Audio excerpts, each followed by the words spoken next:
तो ये पहली पिक्चर है जब ये आउट हो गए थे। तमाम पाकिस्तानियों के मुंह से वही निकला होगा। ओ तेरी तो शॉर्ट सा बाकी उसके बाद उससे पीछे फील्डिंग के हवाले से भी हम बात कर रहे थे। आपने कहा था कि फील्डिंग ऑन पॉइंट है और फील्डिंग में कॉन्फिडेंस ज्यादा है, तो फील्डिंग में कुछ कमी नजर आई? आपने ही मतलब मेरे ख्याल से फील्डिंग पर नजर लगाई थी, वो जो कैच ड्रॉप हो गया। अस्सलाम वालेकुम, मैं हूं Hina Didar and you are watching Jio Digital. आज हम हाजिर हुए एक बार फिर पोस्ट मैच डिस्कशन के लिए। पाक वर्सेस इंडिया के बड़ी बेसब्री से इंतज़ार था कि पाक वर्सेस इंडिया का मैच किस तरह होगा, कौन जीतने वाला है। खैर, इंडिया ने पाकिस्तान को 5 विकेटों से हरा दिया है। सबसे पहले कॉन्ग्रेचुलेशन इंडियन टीम को और साथ साथ well done for Pakistani team कि उन्होंने बहुत अच्छा कम्पीट किया है, टारगेट अच्छा दिया था और उन्हें अचीव करने में थोड़ी प्रॉब्लम भी हुई क्योंकि लास्ट में 2 बॉल्स रह गए थे, तब जाके टारगेट अचीव हुआ। वेल, इस हवाले से बात करने के लिए फैज़ान लखानी ने एक बार फिर हमें ज्वाइन किया है। Thank you Faizan. Discussion start करते हैं। सबसे पहले तो ओवरऑल बात करते हैं कि आपकी एक्सपेक्टेशंस क्या थी और आपने देखा क्या? यार देखो, मुझे एक नील बैटिंग मैच की उम्मीद ज़रूर थी और हुआ भी nail biting match. Of course being Pakistani मैं एक्सपेक्ट कर रहा था कि पाकिस्तान टीम जीते और जो पिछली दुबई वाले एनकाउंटर की थी उसी की तारीख दोहराते, वो नहीं हो सका। बट मुकाबला बहुत अच्छा हुआ। नसीम शाह ने बहुत अच्छा खेला, दहानी ने बहुत अच्छी बॉलिंग की। कुछ गलतियां जो रही हैं पाकिस्तान की, वो उससे हमें सबक सीखना होगा। आगे चल के उन गलतियों पे बात करते हैं। But overall I am satisfied with the way Pakistan performed. एक छोटा टोटल था बैटिंग, और जिस तरह हमने पिछले बार बात की थी कि हमारा मिडिल ऑर्डर का मसला है, फ्रेजाइल है मिडिल ऑर्डर। अगर टॉप ऑर्डर नहीं चला तो मिडिल ऑर्डर किस तरह सिचुएशन को एक्सप्लॉइट करता है, और एक्सपोज हो गया हमारा मिडिल ऑर्डर। जो हमें खदशा था, टॉप ऑर्डर नहीं चला, मिडिल ऑर्डर फंस गया। नसीम शाह तो बहुत हाईलाइट हुए अपने एफर्ट्स की वजह से, तो ओवरऑल आप बॉलिंग पे क्या कमेंट करेंगे? यार बड़ी ज़बरदस्त बॉलिंग की। 148 का स्कोर डिफेंड करना, फिर सेकंड बॉलिंग करना जब आपके हाथ से बॉल फिसल भी रहा हो, तो उसमें पाकिस्तान ने काफ़ी अच्छी बॉलिंग की। और नसीम शाह ने मतलब हैट्स ऑफ टू हिम। वो क्रैम्प्स की वजह से स्ट्रगल भी कर रहा था, बट उसके बावजूद वो हिम्मत नहीं हारा, एंड तक लड़ता रहा, कोशिश करता रहा। थोड़ी सी पाकिस्तान के साथ जो मिसकैलकुलेशन हो गई टुवर्ड्स एंड, हम इसको और एक्साइटिंग बना सकते थे। बहुत सारे लोग हारिस रऊफ को ब्लेम कर रहे हैं कि आखिरी 3 चौके पड़ गए उसको 19वें ओवर में। देखिए, हारिस रऊफ का अगर हम ओवरऑल देखें तो डेथ ओवर्स का बड़ा अच्छा बॉलर है। 3 चौके उसको पड़ गए। उसकी एक बड़ी टेक्निकल रीजन ये थी कि हम स्लो ओवर रेट की वजह से उस मौके पर हमारा एक फील्डर अंदर था। आपको वरना यूजुअली होता है कि यार आप कम 4 फील्डर्स अंदर रखते थे, आपको 5 फील्डर्स अंदर रखते पड़ गए थे और बाहर की फील्ड खुल गई थी। इंडिया ने उस सिचुएशन को एक्सप्लॉइट किया और क्योंकि हारिस रऊफ का पेस था, बॉल लगती थी बल्ले से और वो बाउंड्री पे जाती थी। बाबर आजम से काफ़ी उम्मीदें होती हैं कि वो अगर मैदान में टिके तो रन्स हमें देंगे, बट अनफॉर्चुनेटली बाबर आजम जल्दी आउट हो गए। इंडिया के जो बॉलर थे वो होमवर्क करके आए थे। ये लग रहा था कि उन्होंने एक्सप्लॉइट किया। शुरू की 5 विकेटें पाकिस्तान की शॉर्ट बॉल्स पे गिरी और उन्होंने फोर्स किया पाकिस्तानी बैटर्स को कि यार इस बॉल्स पे अटेम्प्ट करें आप। इतनी कोई खास घूम नहीं रही थी बॉल, मतलब वो जिसको आप कह के यार beautiful bowling but intelligent bowling थी। उन्होंने देखा कि पाकिस्तान कहाँ फंस रहा है, वही बॉलें कराई और फोर्स किया पाकिस्तान को कि इस पर शॉट खेले, और पाकिस्तानियों ने विकेटें गंवाई। मसला ये था कि वो इतनी पेस वाली बॉल ली थी, तो अगर शॉर्ट पिच आ रही थी और वो बल्ले का बाहरी किनारा लेती थी तो वो फिर फील्डर के हाथ में जाती थी। हमने जब शॉर्ट पिचेस कराई, हमने बाउंसर्स कराने की कोशिश की, वो बल्ले का किनारा लेके इतनी तेज होती थी बॉल कि वो किनारा लेके बाउंड्री के पास जाती थी। Yes yes, of course. तो बाबर आजम के आउट होने के बाद आपको क्या लगा बाकी बैट्समैन की परफॉर्मेंस? देखिए, थोड़ा सा बैकफुट पे आ गए थे पाकिस्तान। इंडिया ने वही जिस तरह बात की एक्सप्लॉइट की, पाकिस्तान को खुल के खेलने नहीं दिया, अपने मसल्स फ्लेक्स करने नहीं दिए पाकिस्तान को। बट रिजवान ने थोड़ी कोशिश की। फखर से उम्मीद थी कि हाँ बिल्कुल, आपने मेंशन किया था कि बाबर के बाद फखर से आपकी मुझे था कि फखर अच्छा कर सकता था। बट अगेन जो मैंने कहा था कि यार पाकिस्तान को करना ही चाहिए कि फखर और रिजवान से ओपन कराए और बाबर को वन डाउन लाए, ताकि फखर शुरू में आते ही, क्योंकि फखर अगर 4-6 तेज शॉट्स खेल लेता है तो वो इम्पैक्ट डाल देते हैं मैच के ऊपर। वो इम्पैक्ट अगर वो शुरू के 4-6 तेज रन्स का, मतलब शॉट्स का या बड़े शॉट्स का जो इम्पैक्ट आ जाता, तो उससे इंडियन बॉलर्स पे प्रेशर में आ जाता है। अगर शुरू के 2 ओवर में फखर होता और वो 4 छक्के या 2 छक्के और 3 चौके मारने में कामयाब हो जाता, तो इंडियन बॉलर्स पर उल्टा उसका दबाव आ जाता था। बट क्योंकि बाबर और रिजवान ऐसे बैटर्स हैं दोनों के, वो टाइम लेते हैं, तो वो थोड़ा सा, और उसमें जब विकेट गिर गई तो फखर के पास भी ये जहन में आ गया कि यार मुझे भी थोड़ा सर्वाइव करना है। और वो सर्वाइव करने की कोशिश में वो अपने विकेट लूज कर गया। फील्डिंग के हवाले से भी हम बात कर रहे थे, आपने कहा था कि फील्डिंग ऑन पॉइंट है और फील्डिंग में कॉन्फिडेंस ज़्यादा है, तो फील्डिंग में कुछ कमी नजर आई? आपने ही मतलब मेरे ख्याल से फील्डिंग पर नजर लगाई थी, वो जो कैच ड्रॉप हो गया, आपको लग रहा था कि शायद फील्डिंग कुछ और मांग लेती शायद उस वक्त, आप कुछ और ख्वाहिश का आई विश मैं कुछ और कहती, बट अनफॉर्चुनेटली ये ट्रू है। यार बस वो अगेन ना फायजा की मूछें लग जाए तो वो फैजान हो जाए, तो इसमें क्या कह सकते हैं। वो कैच अगर विराट कोहली का वहाँ पे ड्रॉप नहीं होता तो शायद इंडिया बड़े बैकफुट पे चले जाता। तो बहुत सारी चीजें इफ एंड बट्स, लेकिन वो सारी हाइपोथेटिकल बात हो जाती है। अगर विराट का कैच छूटा था तो हमारे भी इफ्तिखार का कैच छूटा था। इफ्तिखार उस सिचुएशन से फायदा ना उठा सका, विराट ने सूरत हाल से फायदा उठा लिया।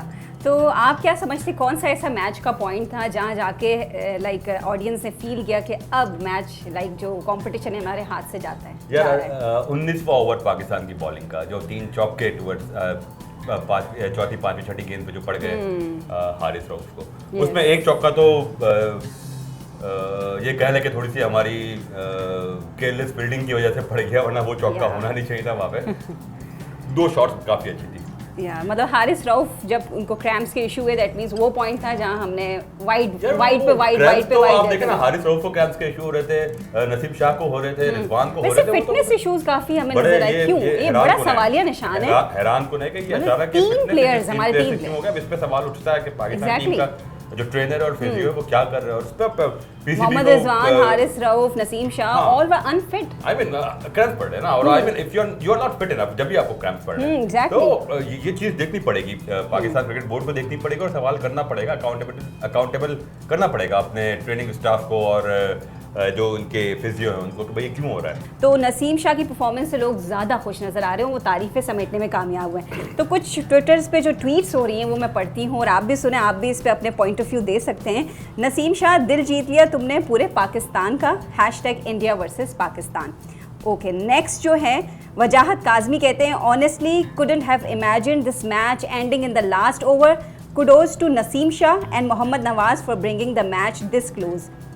अच्छा, आसिफ नवाज ने ट्वीट किया है, watching Naseem Shah run in and bowl with cramp was like watching Steve Austin, his face covered in blood, pass out in the sharp shooter and like Austin this feels like a huge launching point in his career, amazing performance from a young man with the heart of lion. बिल्कुल बिल्कुल, बहुत शानदार कारकर्दगी थी नसीम शाह की। हमने भी हमारी ट्वीट्स आप लोग देखते नहीं, वरना हमने भी एक की थी। बिल्कुल, वो हमने मिस किया, नेक्स्ट डिस्कशन में जरूर हम ऐड करेंगे। एक ट्वीट थोड़ा सा मैं पॉलिटिकल करते करते वो मैंने डिलीट कर दी। वो मैं लिखना ये चाह रहा था कि आज तो वो ऐसी शाम है कि पीटीआई वाले भी नवाज के नारे लगा रहे होंगे जब नवाज ने रन रोके हुए थे, पर मैंने कहा भाई it will become too political आजकल के सिनेरियो, आपने डिलीट कर दिया। हाँ, मैंने वो ट्वीट करने से पहले ही मैंने उसको रोक दिया। मैंने कहा रहने दो, नाराज हो जाएंगे बहुत सारे लोग। बट यार जो नसीम शाह का जिस तरह स्टार्ट तक कैरियर कमाल, उसने अपनी लॉन्चिंग अनाउंस कर दी और दुनिया को बता दिया कि यार here I am. But Naseem को अब देखना होगा कि वो अपना कुछ फिटनेस को कैसे मेंटेन करते हैं। इंजरी पॉन है वो, पीएसएल में जब आया था तो उसको इंजरीज के प्रॉब्लम हुए थे। ये साथ साथ पाकिस्तान टीम मैनेजमेंट के ऊपर भी काफी जिम्मेदारी होगी कि इस बच्चे का, इस टैलेंट को वो किस तरह यूज करते हैं, वर्कलोड मैनेजमेंट इसकी कैसे होती है, ये सारी चीजें हमें देखनी होगी और ज्यादा बोझ नहीं डरना होगा नसीम शाह पे। बिल्कुल। एक और ट्वीट है उसामा की तरफ से, on debut struggling with cramps and still delivering thunderbolts, Naseem Shah has really pulled in a heroic performance. अच्छा जी, तो ये लास्ट है, मैच हार गए तो क्या हुआ, नसीम शाह ने दिल तो जीत लिया है, पाक सर नसीम शादबाद।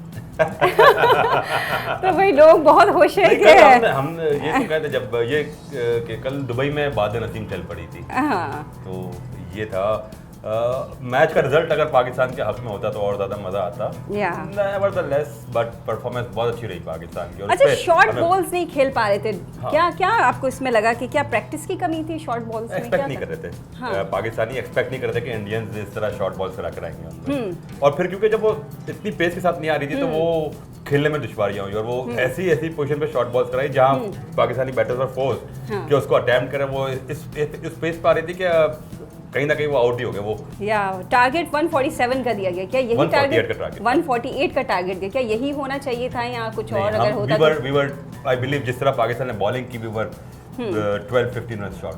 अगर धानी आती तो छक्के जो मारे थे वो अगर आउट नहीं होता और एक आध चौका और एक 5-6 रन और इजाफा कर देता आखिरी 2 बॉलें खेल के, तो शायद result would have been different. चलें जी, अब मैं कुछ पिक्चर्स फैज़ान लखानी को दिखाऊंगी और उनसे पूछेंगे कि उस वक्त, क्योंकि जब हम मैच एंजॉय कर रहे होते हैं तो बहुत से ऐसे मोमेंट्स होते हैं कि हम ऐसे रिएक्शंस दे रहे होते हैं, ये क्या हो गया, तो उनकी क्या रिएक्शन थे उनसे जानते हैं। तो ये पहली पिक्चर है, इस वक्त जब आप देख रहे थे, जब ये आउट हो गए थे, क्या रिएक्शन था, आपने क्या सोचा? want me to repeat exactly what I said? क्या रिएक्शन, फिल्टर करके बता दे। तमाम पाकिस्तानियों के मुंह से वही निकला होगा। और तेरी सीरियसली ये क्या हो गया? अच्छा, मतलब ओ तेरी तो शॉर्ट सा था, बाकी उसके बाद उससे पीछे तो क्यों ऐसे रिएक्शन आपका आया? यार बिकॉज हमारी टीम का बैकबोन है और इससे उम्मीद थी कि यार ये बड़ा करेगा। और ये होता है, मतलब एक प्लेयर होता है जिसको जिस पे आप हमेशा कहते हैं कि यार ये जब तक खड़ा है तब तक डर की बात नहीं है। तो ये वो आउट हो गया ना, तो मैं कहा यार ये देखो, ये अगर खड़ा नहीं रहा तो फिर उसके बाद हम भरोसा नहीं कर सकते किसी पे, तो वो वाली थी। बिल्कुल। चले नेक्स्ट, क्या सोचा आपने नसीम शाह ने जब विकेट ले ली? यार कॉन्फिडेंस आप पे भी आया कॉन्फिडेंस? उस वक्त मैं स्टूडियो में बैठा हुआ था। हाँ। और चूंकि एक पेशेवरन जिम्मेदारियां निभा रहे थे तो वो उस वक्त परफॉर्मेंस पर ही डिस्कशन हो रहा था। बट अच्छा लगा इसका, जिस तरह से शानदार कैरियर का स्टार्ट किया आपने। ठीक है, हारिस रऊफ के हवाले से भी बहुत ट्विटर पे डिस्कशन हो रही है, इस पे आप क्या यार देखो, मैं वही कहा ना कि इसमें हारिस का कसूर नहीं। अगर आप हारिस का पूरा रिकॉर्ड उठा के देखें ना, तो वो डेथ ओवर्स में बड़ी अच्छी बॉलिंग करता है टुवर्ड्स एंड, और उसके कैरियर की 62% विकेट डेथ ओवर्स में है। वैसे क्या लगता है हमारे जीतने के चांसेस, जैसे मैं आपसे पूछूं कि क्या नहीं होना चाहिए था जिसकी वजह से हम नहीं जीते? क्या नहीं होना चाहिए क्या नहीं होना चाहिए था जिसकी वजह से हम जीत सकते थे, लेकिन इसके होने से हम नहीं जीते?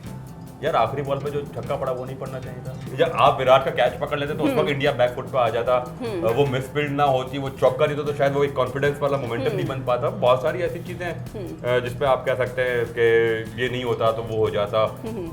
अगेन हाइपोथेटिकल बात है कि ये हो जाता तो रिजल्ट ऐसा हो जाता, ये हो जाता तो रिजल्ट ऐसा हो जाता। इंडिया ने बेहतर क्रिकेट खेली, लेट्स एक्सेप्ट इट। उन्होंने सिचुएशन को बेहतर एक्सप्लॉइट किया और अपने नर्व्स पे काबू रखा। ठीक है, इस हवाले से क्या वाकई ही ऐसा हुआ है?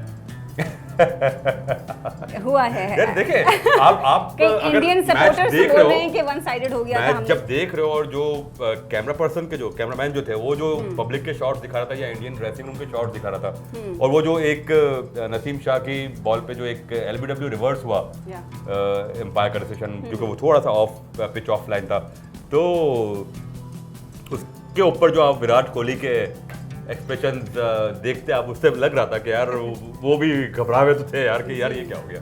जी एंड टाइम में जाहिर बात अपने परफॉर्मेंस की वजह से इंडियन टीम पे भी काफी प्रेशर आ गया था। जाहिर बात 2 बॉल रह गए थे सिर्फ, तब जाके टारगेट अचीव किया। It was a tough competition और हमने भी 19.5 बॉल्स खेली थी, 19.4 बॉल्स खेली, तो काफी क्लोज था मैच, काफी क्लोज। अच्छा, कुछ मिस्टेक्स जिन्हें आगे जाके, क्योंकि इंडिया का सामना फिर करना पड़ेगा डेफिनेटली, तो क्या ऐसे मिस्टेक्स हैं जो ना रिपीट करें पाकिस्तानी टीम? यार अपने नर्व्स पे कंट्रोल करें। अच्छा, एक कॉन्फिडेंस लेवल बड़ा इशू होता है। देखिए क्यों प्रेशराइज्ड हो जाते हैं? इंडियन टीम की जो सबसे अहम बात है ना, जो मैं हमेशा कहता हूं, मैं कल स्टूडियो में बैठा था तब भी कह रहा था, इंडियन टीम के साथ मेंटल कंडीशनिंग के कोचेस भी हैं। अच्छा, जो अपने पाकिस्तानी टीम के साथ नहीं है? और नहीं यार, हमारे यहाँ मेंटल हेल्थ का कॉन्सेप्ट नहीं है कोई, तो आप मेंटल कंडीशनिंग कोच के कॉन्सेप्ट को कहाँ पर लेकर आएंगे? एग्जैक्टली। तो ये चीजें बहुत जरूरी होती है प्लेयर्स के साथ कि वो मेंटली कितना स्ट्रांग हो रहा होता है, और वो उसका जो एटीट्यूड होता है ग्राउंड में वो क्या होना चाहिए। आप शोल्डर्स नीचे करके जाते रहेंगे तो फिर वो चीज़ आप आधा मैच वही हार गए कि आप कंधे झुका के ग्राउंड में खड़े हैं। आपकी एग्रेशन रहनी चाहिए, चाहे आपके 5 आउट हो गए। आप देखें ना, इंडिया के 5 आउट हो गए थे, मैच फंसा हुआ था, लेकिन उनके जो फील्ड में दोनों प्लेयर्स थे उनके शोल्डर्स नहीं झुके हुए थे। वो कॉन्फिडेंट है, उनका एटीट्यूड नहीं खराब हुआ था, वो उनके चेहरों पे हवाइयाँ नहीं आ रही थी। बट जब हमारी विकेटें गिर रही थी, बाबर पे जब कैमरा जाता था उसके चेहरे पे हवाइयाँ आ जा रही थी। कैप्टन को थोड़ा सा इस पर ये सोचना चाहिए। और सेकेंडली आई बिलीव के आसिफ की जगह खुशदिल को खिलाना चाहिए। अच्छा, सॉरी, आसिफ, खुशदिल नहीं, हैदर को खिलाना। आसिफ की जगह हैदर को खिलाना चाहिए। रीजन? यार बस ठीक है यार, हैदर को मौका दें आप। अच्छा। यंगस्टर है, उसकी परफॉर्मेंस है, वो खेल सकता है, उसके पास मौका होगा प्रूव करने का। आसिफ को आपने मौका दिया, वो नहीं कर सका। ठीक है जी, अब नेक्स्ट मैच जो है वो हांगकांग के साथ है पाकिस्तान की टीम का, तो we wish them good luck कि वो अच्छा परफॉर्म करें। तो आज के जो पोस्ट मैच डिस्कशन थी वो बस इतनी ही, और हमें इंतज़ार है पाकिस्तान के एक और मैच का। हम फिर आपकी खिदमत में हाजिर होंगे और इसी हवाले से आपको रिव्यू पेश करेंगे, एनालिसिस देंगे। अंटिल देन अपना ख्याल रखिए। हिना इदार को इजाज़त दीजिए। अल्लाह हाफिज़।